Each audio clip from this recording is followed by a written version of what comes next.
देखिए राहुल, इसमें बहुत से पहलू हैं इस चीज के। सबसे पहला तो ये है कि देखिए नीतीश कुमार, उनको किस तरीके से रेफर किया जाता है, वो है सुशासन बाबू। तो सुशासन की जब बात होती है और फिर ऐसा हो, क्योंकि एलिगेशंस बहुत गंभीर हैं, एलिगेशंस गंभीर हैं। बीपीएससी के, जिस तरह कहा आपने, परीक्षाओं को लेकर, कंपिटिटिव एग्जाम जो होता है उसको लेकर गड़बड़ियों का एलिगेशन है। अब री एग्जाम की बात जो हो रही है उसको लेकर पूरा मामला फंसा हुआ है, ये आपने बताया जिस तरह है। पर मामला जो है वो जुड़ा हुआ है 5 लाख स्टूडेंट्स से तकरीबन। 5 लाख स्टूडेंट्स जो हैं वो सिर्फ स्टूडेंट्स नहीं है, वोटर भी हैं। तो जाहिर सी बात है इसका पॉलिटिकल फॉल आउट भी होगा। पॉलिटिकल फॉल आउट इसका डेफिनेटली होना है वहां पर। और नीतीश की इस समय आप ये कहें कि जो उनकी पिछले कुछ समय से उनका जो उनको एक पलटू राम का खिताब भी मिला, उनके पॉलिटिकल एफिलिएशन इधर से उधर जाना, और उनमें वो सुदृढ़ता जो कभी हुआ करती थी अब वो नहीं दिखती है। एक चीज तो क्लियर है। तो उनके लिए एक बहुत बड़ा चैलेंज है। और उनके साथ साथ देखिए, ये सिर्फ बिहार ऐसा स्टेट नहीं है जहां पर ये एलिगेशंस लगाए गए हैं। इससे पहले तमाम प्रदेशों में, और ये चुनावी मुद्दा भी बनता रहा है, जिस तरीके से एग्जाम लीक होते रहे, पर्चे लीक होते रहे, जॉब्स को लेकर इनसिक्योरिटी है। अच्छा, जॉब्स को लेकर जो इनसिक्योरिटी है, डेफिनेटली उसमें कहीं ना कहीं केंद्र भी बैकफुट पर है, क्योंकि जो हमारी इकोनॉमी की स्थिति है और अनएम्प्लॉयमेंट की स्थिति है, वो इस समय एक बहुत बड़ा मेजर फैक्टर है। अब कब तक जो पॉलिटिक्स है वो भावनात्मक मुद्दों पर चलेगी, धर्म की राजनीति, जात की राजनीति कब तक चलेगी? कहीं ना कहीं अब ये इकोनॉमी जो है, इकोनॉमिक क्राइसिस जो है, जो ये जॉब्स का मसला है, कहीं ना कहीं ये लोगों को अब कचोटने लगा है। और उसी की रिफ्लेक्शन आप देख रहे हैं जिस तरीके से स्टूडेंट अनरेस्ट बिहार में है। और फिर जब स्टूडेंट्स के ऊपर लाठीचार्ज होना और पानी की बौछारें पड़ना, वो एक अलग डायमेंशन पर ले जाती है पूरे चीज को। और आपने कहा कि पॉलिटिकल मसला बना, पॉलिटिकल मसला बनेगा। कारण ये कि ये एक तो चुनावी साल है, देखिए, और ये एक बहुत पोटेंट जो है ना चुनावी मुद्दा है, सबके हाथ में आ जाता है।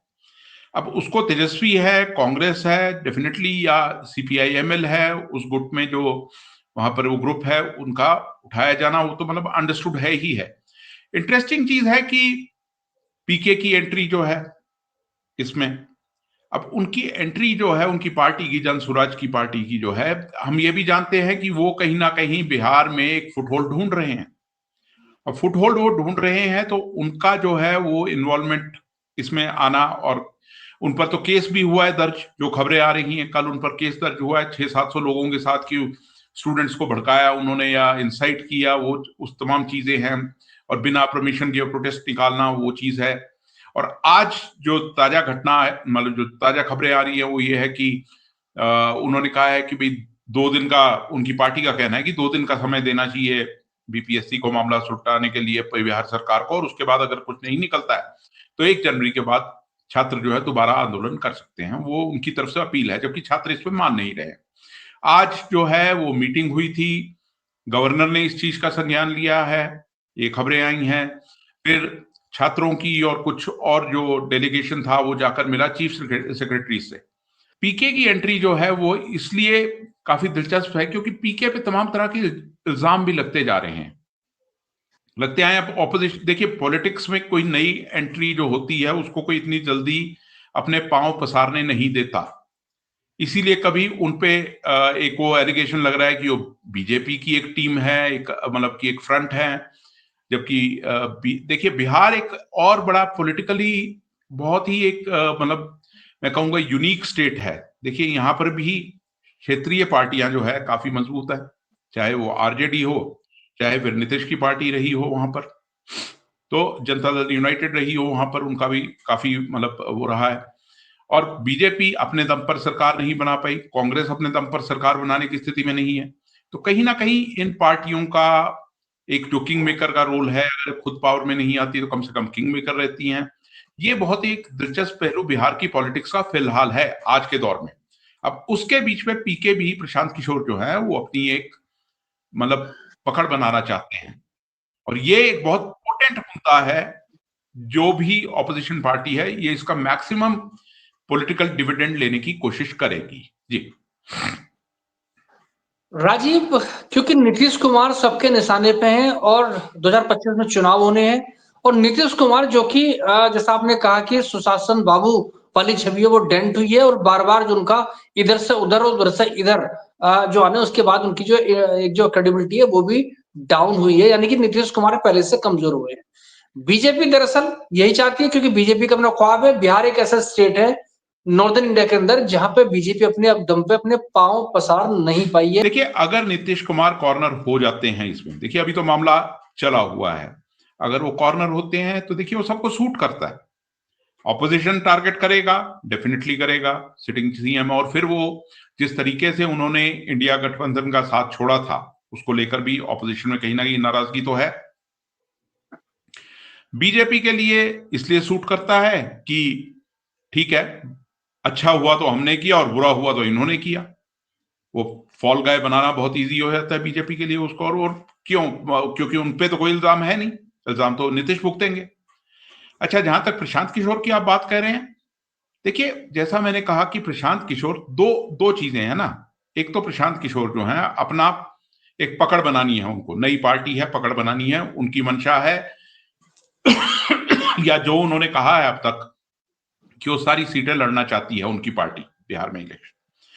तो सीटें लड़नी है तो कुछ रिजल्ट भी चाहिए, और वो अपनी पकड़ बनाना चाहते हैं। पकड़ बनाना चाहते हैं तो जैसा मैंने कहा कि बहुत पोटेंट एक वेपन है ये एक ऐसा इशू हाथ है जो ऑपोजिशन के साथ हाथ आया है, जिसमें आराम से सरकार को घेरा जा सकता है। क्योंकि अल्टीमेटली जिस तरीके से आपने कहा कि देखिए यूथ हमेशा पॉलिटिक्स की हवाएं बदल देता है, ये हम सब जानते हैं, दिशा बदल देता है। दूसरा, बिहार में जो है ना पॉलिटिकल अवेयरनेस, क्या यूथ और क्या बुजुर्ग, उसका स्तर इतना इंडिया में कहीं नहीं होगा जितना बिहार में है। ये हमको एक्सेप्ट करनी है एक चीज। तो प्रशांत किशोर के लिए एक तो ये कि एक इंपॉर्टेंट इशू है हाथ में, आपके हाथ में एक बिल्कुल एक मुद्दा आया हुआ है, और दूसरा कॉर्नर करना अगर वो कर पाते हैं। बात तो ये है ना कि अगर नीतीश कॉर्नर होते तो फिर बात यह आएगी कि किसने ज्यादा कॉर्नर किया, कौन उस मसले को हाईजैक कर सकता है। तो वो एक लड़ाई जो है वो भी रहेगी ऑपोजिशन में, क्योंकि स्पेस तो उतनी ही है ना, स्पेस उतनी ही है, और एक नया प्लेयर ऐड हुआ है वहां पर। अब ये प्लेयर जो है ये अपने लिए उस स्पेस में कहीं ना कहीं अपनी जगह ढूंढेगा या ढूंढने की कोशिश कर रहा है। अब ये जो है नैरेटिव्स तो आएंगे कि आप बीजेपी की टीम हो या नहीं हो, वो तो आने वाला वक्त बताएगा। पर बीजेपी की एक बी टीम और उसके बीच में प्रॉक्सी जो पॉलिटिक्स है वो होना, वो आने वाले कुछ महीनों में पता लगेगा। इस बीच में बीजेपी जो है, बीजेपी अभी चुप बैठी है। बीजेपी अपने मतलब आपने कहा कि अपने दम पर सरकार नहीं बना पाई बिहार में, बहुत मुश्किल रहा उसके लिए, क्योंकि यूपी के बाद अगर पॉलिटिकली कोई बहुत ही महत्वपूर्ण राज्य खासतौर पर नॉर्थ में है तो बिहार है। तो ये जो मुद्दा एक ऐसा मुद्दा है जो अगर ज्यादा लिंगर कर गया तो ये पॉलिटिकली जो है ये बहुत ही एक मतलब फर्टाइल ग्राउंड है तमाम पार्टियों के लिए अपने अपनी पॉलिटिक्स को दोबारा खोजने का। छात्रों की बात आपने की, देखिए एक तो ये 5 लाख छात्र हैं जिनसे जुड़ा हुआ मसला है, और फिर ये सिर्फ छात्र नहीं है, छात्रों का परिवार भी है। और सबसे बड़ी चीज यह है कि क्या बिहार एक बार फिर देश को दिशा दे सकता है, क्योंकि ये अनएम्प्लॉयमेंट का मुद्दा जो है ये इस समय पूरे देश भर में फैला हुआ है।